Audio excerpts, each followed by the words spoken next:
குமுதம் நேயர்களுக்கு வணக்கம். இன்றைக்கி தமிழ்நாடு திரையரங்கு உரிமையாளர் சங்கத்தினுடைய செயலாளர் திருச்சி ஸ்ரீதர் அவர்களை நம்ம சந்திக்க போகிறோம்.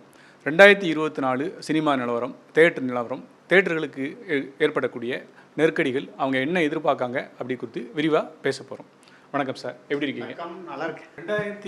2024 தமிழ் சினிமா நிலவரம் எப்படி இருக்குது? குறிப்பாக தியேட்டர்கள்லாம் எந்த அளவுக்கு சந்தோஷமாக இருக்குது? தியேட்டர்கள் சந்தோஷமாக இல்லை. இது வரைக்கும் 176 படம் வந்திருக்கு. இதில் ஒரு 3 படமும் ஒரு அரை படமும் ஜெயிச்சிருக்கு. அதில் ஃபஸ்ட்டு அரண்மனை 4, அதுக்கடுத்து கருடன், அதுக்கடுத்தது மகாராஜா, அப்புறம் ஸ்டார் ஒரு அரை படம் ஜெயிச்சிருக்கு. அவ்வளோதான் விஷயம். இப்போ லேட்டஸ்ட்டாக வந்திருக்க ராயன் எந்த அளவுக்கு போயிருக்கு? ராயன் படம் கொஞ்சம் ஆவரேஜாக இருந்தால் கூட கலெக்ஷன் ரொம்ப பெட்டராக இருக்குது. அந்த படத்தோட மேக்கிங் ரொம்ப நல்லாயிருக்கு. 2024 168 படம் நீங்கள் சொன்னீங்க. அதில் குறிப்பிட்ட படம் தான் ஓடி இருக்கு அப்படிங்கிங்க. அப்படின்னா உண்மையிலே திரையரங்கு உரிமையாளரோட நிலைமை, அந்த ஊழியர்களோட நிலைமை, அவங்க எதிர்காலம்லாம் எப்படி இருக்குது அப்படின்னு எதிர்பார்க்கிங்க? ரொம்ப கவலைக்கிடமாக இருக்கும். இப்போ நீங்கள் பார்த்தீங்கன்னா ஒரு லால் சலாம், வடக்குப்பட்டி ராமசாமி, கேப்டன் மில்லர், அயலான், ஏகப்பட்ட படங்கள் ரிலீஸ் ஆகிருக்கு. இந்தியன் 2 வரைக்கும் சொல்கிறேன். அந்த எந்த படமும் not up to the mark.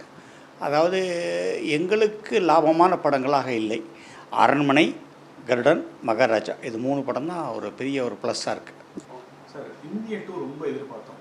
உங்களுக்கு தியேட்டருக்கு எந்த அளவுக்கு அது லாபமாக, மிகப்பெரிய லாபமாக இல்லாத ஒரு படமாக அது அமைஞ்சிருச்சு. என்ன காரணம்? கண்டென்ட் சரியாக இல்லை. 2024 உங்களுக்கு நல்ல லாபம் அப்படின்னு சொன்னால் எந்த படத்தை சொல்லுங்கள்? அரண்மனை 4. எந்த அளவுக்கு லாபம், ஏதாவது சொல்ல முடியுமா? 100% லாபம். எப்படி? அதாவது தயாரிப்பாளர், விநியோகஸ்தர், திரையரங்கு உரிமையாளர் எல்லாத்துக்கும் லாபம் கொடுத்த படம். அப்படின்னா தமிழ் சினிமா பேய் தான் காப்பாற்றுன்னு சொல்லிங்க. அது இல்லை. அந்த படத்தோட கண்டென்ட் ரொம்ப நல்லா இருந்தது. ப்ளஸ் தமன்னா ஒரு பெரிய அந்த படத்துக்கு ஒரு, அதாவது அவங்க அந்த ஜெயலலிதா படத்துலாம் ஒரு டான்ஸ் ஆடிருப்பாங்க. இந்த படத்தில் அப்படி இல்லை. ஒரு ஃபேமிலி கேலாக அந்த ஒரு ஒரு சாங் இருக்கும். அந்த ஒரு அவங்களோட ஒரு மர்டர் கூட இருக்கும். அதில் ரொம்ப அருமையாக பண்ணியிருப்பாங்க. It is excellently super. இந்த கொரோனாக்கு அப்புறம் தியேட்டர்களோட நிலைமை எப்படி இருக்குது? அங்கே ரொம்ப படிப்படியாக மூடிக்கிட்டே வரோம் சார். அது ரொம்ப பேர் யாருமே நினைக்க மாட்டேங்கிறாங்க. ஜிஎஸ்டி குறைக்கணும், எல்பிஇடி, லோக்கல் பாடி என்டர்டெயின்மெண்ட் டேக்ஸ், உள்ளாட்சி கேளிக்கை வரி, அதை தமிழ்நாடு அரசு கொஞ்சம் எங்களுக்கு மேலே ஒரு கருணை வச்சு அதை ரத்து பண்ணி கொடுக்கணும். அதே மாதிரி எங்களுக்கு மேடம் ஜெயலலிதா பீரியட்லேயும் சரி, டாக்டர் கலைஞர் பீரியட்லேயும் சரி, எங்களுக்கு ஒரு ஸ்பெஷல் டேரிஃப் இருந்தது அந்த இபியை பொறுத்த வரைக்கும். அதை மறுபடி ரிவைவ் பண்ணி கொடுக்கணும். அதை நாங்கள் ஒரு அரசாங்கத்துக்கு ஒரு மிகப்பெரிய ஒரு வேண்டுகோளாக வைக்கிறோம். எங்களை கமர்ஷியல் டேக்ஸில் கமர்ஷியல் டேரிஃபில் கொண்டு வந்துட்டாங்க. அப்படி பார்த்தீங்கன்னா 6% எங்களுக்கு கூடி இருக்கு.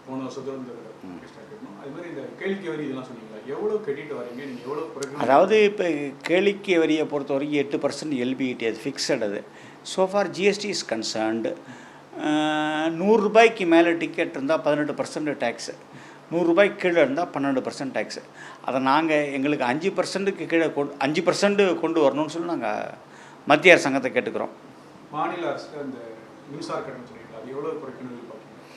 அந்த பழைய எங்களுக்கு அந்த ஸ்பெஷல் டேரிஃப்னு இருந்தது. அதுபடி அவங்க குறைச்சி கொடுத்தாங்கன்னா நாங்கள் கொஞ்சம் சர்வை பண்ண முடிய கொஞ்சம் வாய்ப்பு இருக்கும். தயாரிப்பாளர், இயக்குனர், நடிகர், நடிகைகள் நிறைய உழைப்பு இருந்தாலும் அது நிறைவு இடம் அப்படிங்கிறது, வசூலை எடுக்கக்கூடிய இடங்கிறது தேட்டர் தான் சொல்லுவாங்க. அந்த தேட்டர் இவ்வளோ பிரச்சனைகள் இருக்குது அப்படிங்கிறீங்க. அரசாங்கத்திட்ட வேறு என்னெல்லாம் நீங்கள் எதிர்பார்க்குறீங்க? இதெல்லாம் இருந்தால் உங்களால் ஓரளவு திருப்திகரமாக, லாபகரமாக தேட்டர் நடத்த முடியும். அந்த எல்பிஇடி டோட்டலாக எடுக்கணும், ஜிஎஸ்டி குறைக்கணும். அந்த எலக்ட்ரிக்கல் டேரிஃபை பொறுத்த வரைக்கும் பழைய எங்கள்கிட்ட கவர்மெண்ட்டில் பொறுத்த வரைக்கும் அம்மா இருந்தபோதும் சரி, கலைஞர் இருந்தபோதும் சரி, எங்களுக்கு ஸ்பெஷல் டேரிஃப் இருந்தது. அந்த ஸ்பெஷல் டேரிஃப் எங்களுக்கு கொடுத்தாக்க we can able to survive.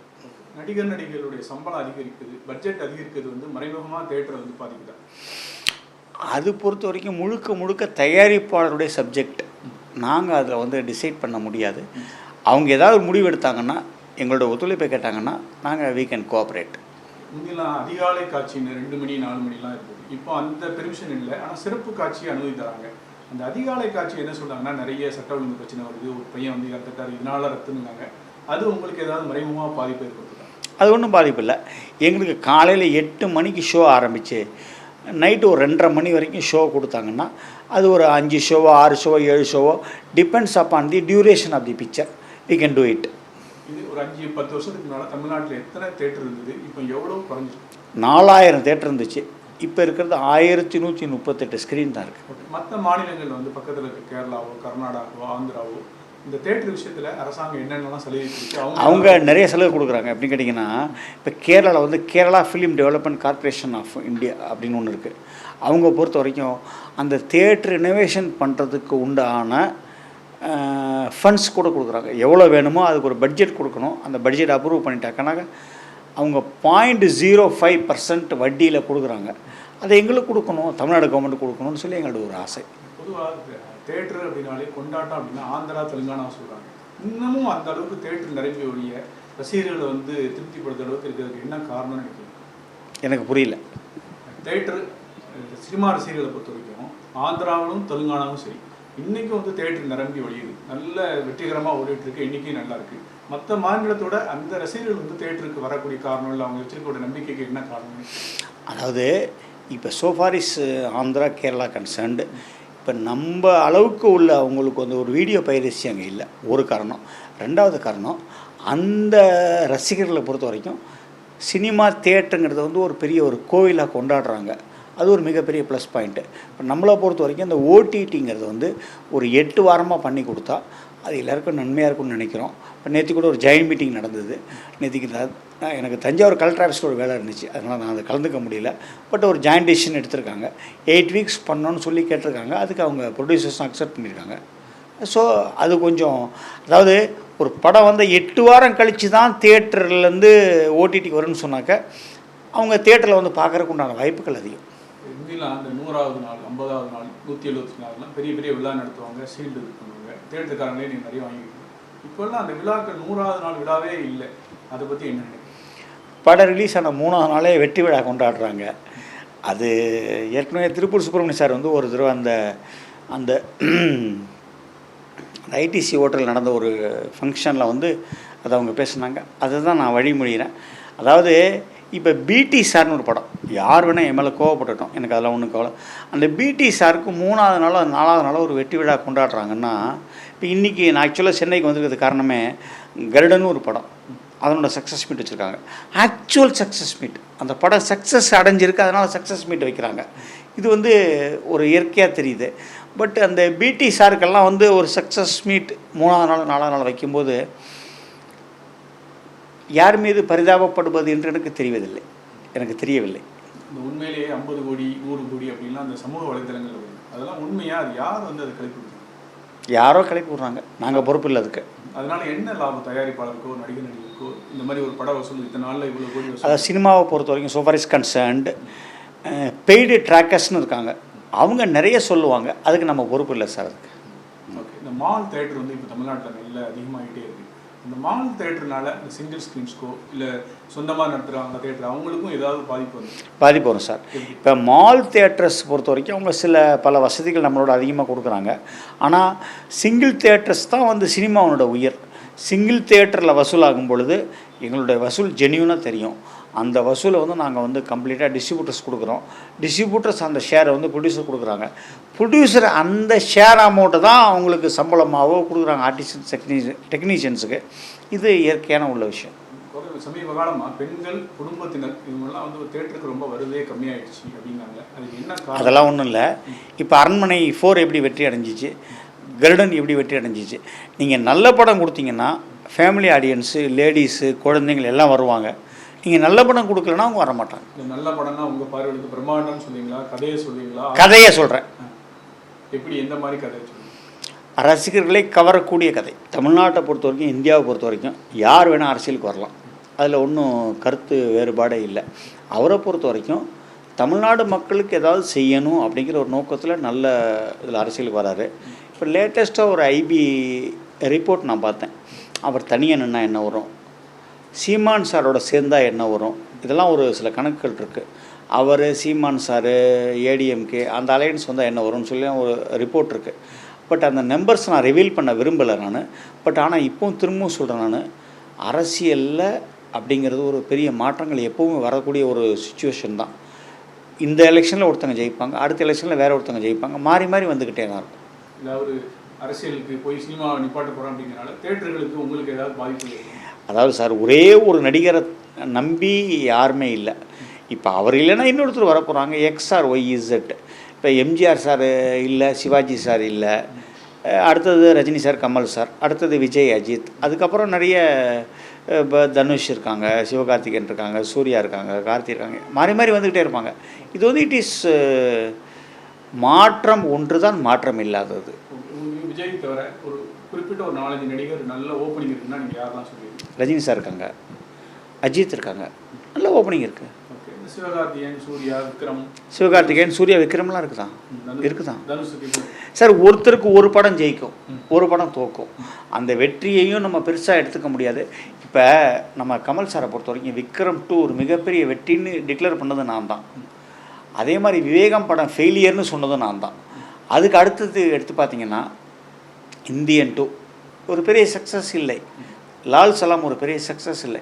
அதுக்காக அவர் கொடுத்த ஒரு பாட்ஷாவோ ஒரு சிவாஜியோ இல்லைன்னு சொல்ல முடியுமா நீங்கள்? நம்ம தேட்டருக்கு கொஞ்ச நாளாகவே ஒரு தேட்டர் மேலே ஒரு குறை என்ன ஒரு புகாராக பாப்கார்ன்,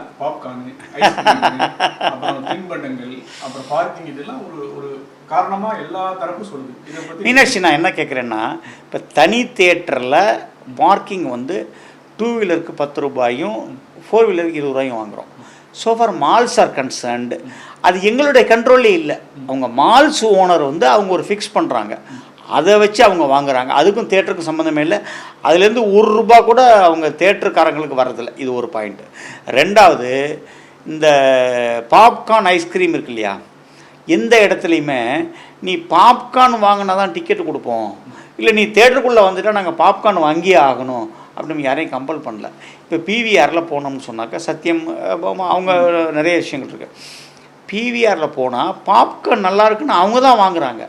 அது வெரைட்டிஸ் இருக்குது, ₹100, ₹200, ₹300, பல விஷயங்கள் இருக்குது. இப்போ நீங்கள் நேராக அப்படியே ஒரு மாதிரி போயிடுங்க, நாமக்கல் போயிடுங்க, மணப்பாறை போயிடுங்க, அந்த பக்கம் திண்டுக்கல் போயிடுங்க, பாப்கார்ன் வெறும் ₹20. அதை ஏன் நீங்கள் திரும்ப திரும்ப சொல்ல மாட்டேங்கிறீங்கன்னு பல முறை சொல்லிட்டேன் நான். அதுக்கு என்ன பதில் சொல்ல முடியும்? அது வந்து ரசிகர்களுடைய பார்வை, ஒரு தேட்டருக்கு போனால் எங்களுக்கு ₹2000 செலவாகுது, ₹3000 செலவாகுது அப்படின்னு ஒரு குடும்பத்தோடு போனால் அவர் ரொம்ப அதிகமாக செலவு பண்ணுறாருன்னு நான் நினைக்கிறேன். இப்போ ஒரு தேட்டருக்கு போகிறீங்க, டிக்கெட் ரேட்டு வந்து ₹120, 5 பேர் போனால் ₹600 மொத்தமாகுது. கேன்டீனில் நீங்கள் பர்ச்சேஸ் பண்ணுறதும் பர்ச்சேஸ் பண்ணாததும் உங்களுடைய சொந்த விருப்பத்தை பொறுத்தது. அது எப்படி ₹2000 வரும்? வரவே வராது. கடைசியாக தேட்டர் முன்னே சொன்ன மாதிரி ஒரு படம் நிறைவடைகிறது ஒரு வருமானத்தை கொடுக்கக்கூடிய ஒரு இடமா வந்து தேட்டர் இருக்குது. தேட்டருக்காரங்க, தேட்டர் அதிபர்கள், அவங்கெல்லாம் வந்து நடிகர், நடிகர்கள், இயக்குநர்கள்லாம் மதிக்கிறாங்களா? ஒரு படம் வெற்றி அடைஞ்சுன்னா நன்றி சொல்கிறாங்களா? உங்களுக்கு ஃபோனில் எல்லாம் பேசுகிறாங்களா? இல்லை, நன்றி சொல்கிறாங்க, பேசுகிறாங்க, அதெல்லாம் இயற்கை தான். அது ஒன்றும் ஒரு, ஏன்னா இப்போ தேட்டர் இண்டஸ்ட்ரிங்கிறது வந்து ஒரு பெரிய ஒரு விஷயம் ஆகிடுது. ரெண்டாவது, எல்லாருமே ஒரு தப்பாக ஒரு கால்குலேஷன் போட்டுட்டு இந்த கோவிட் டைமில் இந்த ஓடிடின்னு போனாங்க. இப்போ ஓடிடி வியாபாரங்கள் சுத்தமாக இல்லை, சேட்டலைட் வியாபாரம் இல்லை, தயாரிப்பாளர்கள் ரொம்ப ஒரு நிர்கதியான ஒரு நிலைமைக்கு ஆளாயிருக்காங்க. அவங்கள பொறுத்த வரைக்கும் இது மாறணும். அவங்களுக்கு கொஞ்சம் அந்த அந்த ஸ்மால் பட்ஜெட் ஃபிலிம்ஸ் இருக்குல்ல, அதுதான் நாங்கள் ரொம்ப ரெஸ்பெக்ட் பண்ணுறோம். என்ன காரணம்னு கேட்டிங்கன்னா, பெரிய பட்ஜெட் படங்களுக்கு எங்களை பொறுத்த வரைக்கும் 75% அந்த மாதிரிலாம் வாங்குகிறாங்க.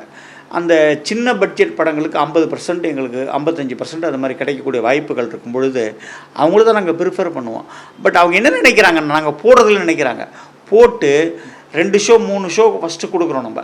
அவங்க அந்த கலெக்ஷன் பிக்கப் ஆச்சுன்னா 3வது ஷோ 4வது ஷோ 5வது ஷோ கொடுப்போம் நம்ம. அது கலெக்ஷன் பிக்கப் ஆகிறத பொறுத்து இருக்குது. ஆனால் தயாரிப்பாளர்கள் காப்பாற்றப்பட வேண்டும். தயாரிப்பாளர்கள் தான் இன்றைக்கி பொறுத்த வரைக்கும் அந்த சினிமா துறையினுடைய ஒரு, அவங்க தான் பேசிக் பில்லர்ஸ். அவங்க இல்லைன்னா சினிமா கிடையாது. இப்போ ஒரு தயாரிப்பாளர் ஒரு படத்தை ஆரம்பத்தில் டிசைட் பண்ணி அதுக்கு ஒரு பட்ஜெட் போட்டு அதுக்கு ஆரம்பத்தில் இன்வெஸ்ட் பண்ணி கடன் வாங்கி எல்லாம் பண்ணுறாரு. அதை அவர் விட்டுட்டார்னா நடிகர் இல்லை. நீங்கள் சொல்கிற பெரிய பெரிய நடிகர்கள் யாருமே இல்லை, டைரக்டர்ஸ் கிடையாது, டிஸ்ட்ரிபியூட்டர்ஸ் கிடையாது, தேட்டருக்காரங்க கிடையாது. இப்போ நாங்கள் தேட்டரை எவ்வளோ கோடி ரூபா கட்டினாலும் அது வேறு விஷயம். ஆனால் அந்த அவர் கொடுக்குற திரைப்படத்தை தான் நாங்கள் போட முடியும். அதே மாதிரி எங்கள் திரைப்படத்தில் நாங்கள் காட்டாமல் அவங்க ஒன்றும் பண்ணவும் முடியாது. இந்த ஓடிடி அந்த சேட்டலைட்லாம் வந்து ஒரு சின்ன விஷயந்தான். ஒரு 15 வருஷத்துக்கு முன்னாடி சன் டிவிக்காரங்க சேட்டலைட்டுக்காக ஒரு படம் எடுத்தாங்க. ஆனால் அது ஒருத்தர் கூட பார்க்கல. இது நிதர்சனமான உண்மை. இதை நீங்கள் அவங்கள்ட்ட கூட கேட்டு பார்த்துக்கலாம். அதனால் தியேட்ரு வேணும், தயாரிப்பாளர் வேணும், இது 2 பேருக்கு இடையில டிஸ்ட்ரிபியூட்டரும் வேணும். இது வரைக்கும் விரிவான தகவல்களை ரொம்ப வெளிப்படையாக சொன்னதுக்கு மிக்க நன்றி சார்.